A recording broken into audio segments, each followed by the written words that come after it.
আচ্ছা ভিউয়ার্স, আজকে দেখাবো যে প্রেগা নিউজ। আপনারা দেখছেন যে Prega news card, Preg colour card. সেই প্রেগ কালার কার্ড ইউরিন দিয়ে জাস্ট 3 ফোঁটা ইউরিন দিয়ে কিন্তু আমরা প্রেগন্যান্সি জানতে পারি, বুঝতে পারি। তো আজকে একটা ডেমো দেখাবো যে কিভাবে আমরা এটা করি। এই প্রেগা নিউজ কার্ড এটা ম্যানকাইন্ড কোম্পানির। এটা মোটামুটি 50 টাকার মতো দাম পড়ে, কম বেশি কিছু হতে পারে। তো এটা খুবই ভালো ডিভাইস। মোটামুটি আমরা বলি যে প্রেগন্যান্সি যেদিন লাস্ট ডেট ছিল তার থেকে মোটামুটি পরের যে পিরিয়ড থাকবে সেই পিরিয়ড থেকে 10-12 দিন পিছিয়ে গিয়ে যদি আমরা এই প্রেগা নিউজ দিয়ে ইউরিন প্রেগন্যান্সি টেস্ট করি তাহলে কিন্তু পজিটিভ আসার সম্ভাবনা অনেক বেশি। অর্থাৎ যদি আজকে 3 তারিখে পিরিয়ড লাস্ট হলো, তারপরের মাসের যে 3 তারিখ, সেই 3 তারিখ থেকে আরও 10 দিন পিছিয়ে যেতে হবে। অর্থাৎ মোটামুটি 10, 12, 13 তারিখের কাছাকাছি যদি আমরা টেস্ট করি তাহলে কিন্তু একটা পরিষ্কার ধারণা আমরা পাই। অনেকেই করে কি যে প্রেগন্যান্সি যেদিন মিসড পিরিয়ড হয়ে গেল, 2-4 দিন পরেই টেস্ট করলো, সেখানে কিন্তু সঠিক রেজাল্ট আসে না। কিছু কিছু ক্ষেত্রে সঠিক রেজাল্ট আসতে পারে, কিছু কিছু ক্ষেত্রে আসে না। তো এটা আমরা দেখেছি। তো আজকে সেটাই আমি ডেমো দেখাবো।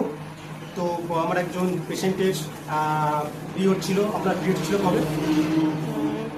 10 এপ্রিলে বললেন? এপ্রিলের 3 তারিখ, 10 তারিখ ছিল। এপ্রিলের 10 তারিখ, মে 10 তারিখ, মার্চের 10 তারিখ ছিল। হ্যাঁ, এপ্রিলটা হয়নি, আর এটা মে মাসের 3 তারিখ। তাহলে মোটামুটি দেখছেন যে বেশ অনেকটা অ্যাডভান্স হয়ে গেছে। তাহলে এটা অবশ্যই আশা করি পজিটিভ আসবে, কারণ ওনার যা সিমটম, গা গোলানো ভাব, বমি ভাব, একটা শরীর অস্বস্তি, এগুলো তো প্রেগন্যান্সির সঙ্গে থাকে। তার সঙ্গে মিস পিরিয়ড তো অবশ্যই থাকবে, পিরিয়ডটা হবে না। তো অবশ্যই আপনাদের সামনে দেখাবো। তো এটা মোটামুটি রাখার নিয়ম হচ্ছে 2 থেকে 8 ডিগ্রি সেন্টিগ্রেডের মধ্যে রাখতে হয়। অর্থাৎ ফ্রিজে, ডিপ ফ্রিজে রাখবেন না, এমনি নর্মাল ফ্রিজে রাখবেন। রেখে মোটামুটি এই যে জায়গা আছে, এই জায়গাটা দিয়ে আপনার যে কোনো কাঁচি দিয়ে কাটার চেষ্টা করবেন। তো দেখুন আমি ডিভাইসটা বার করলাম। ডিভাইসটা দেখছেন, এর মধ্যে একটা সিলিকা বলে থাকে। এটা এমন কিছুই নয়, এই সিলিকাটা এটা কিন্তু নাই থাকে, অর্থাৎ ময়েস্ট না থাকে, সেই জন্য কিন্তু এটা দেওয়া। ময়েস্ট ভাবটা না থাকার জন্য কিন্তু এটা দেওয়া, কারণ ময়েস্ট থাকলে, কোনো জল ভাব থাকলে কিন্তু এটা পরীক্ষার সমস্যা করতে পারে। এটা আমার কোনো কাজে লাগবে না, এটা আমি আলাদা করে রেখে দিলাম।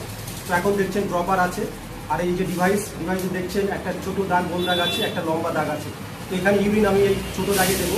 আর এইটা যেখানে রাখবো সেটা কিন্তু এরকম ফ্ল্যাট জায়গা থাকবে, এরকম উঁচু নিচু, যাতে কোনোভাবে এরকম উঁচু বা এরকমভাবে না থাকে, একদম ফ্ল্যাট জায়গা, সমান্তরাল জায়গা কিন্তু রাখতে হবে। রেখে আমি কিন্তু জাস্ট এর থেকে 3 ফোঁটা আমি ইউরিন নিলাম। ইউরিন নিয়ে কিন্তু আমি 3 ফোঁটা পরপর দেখলাম, 1, 2, 3, জাস্ট আমি 3 ফোঁটা দিলাম। 3 ফোঁটা দিয়ে আমাকে কয়েক মিনিট ওয়েট করতে হবে, ধরে রাখুন। তো দেখা যাক রেজাল্ট কি আসে। এখানে দেখছেন টি আর সি। তো টি দাগটা দেখছেন লাল দাগ এসে গেছে।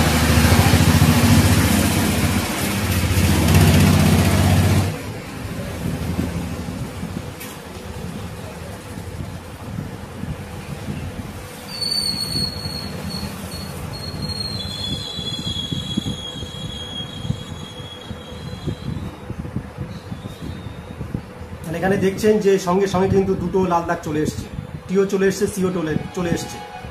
তাহলে এখানে আমরা কনফার্ম হয়ে গেলাম যে প্রেগন্যান্সি পজিটিভ আছে।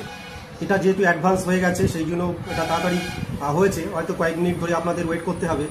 তা 2-3 মিনিট ওয়েট করবেন, ওয়েট করে যেটা রেজাল্ট আসবে সেটা কিন্তু একটা কনফার্ম রেজাল্ট হিসেবে দেখতে হবে। তো এখানে কিন্তু কনফার্ম রেজাল্ট, যে কোনো একটা দাগ হলে কিন্তু সেটা নেগেটিভ হিসেবে আমরা ধরি। এখানে দুটোই পজিটিভ এসছে, টিও এসছে, সিও এসছে। এখানে লেখা আছে পরিষ্কার করে, এগুলো আপনারা দেখে নেবেন।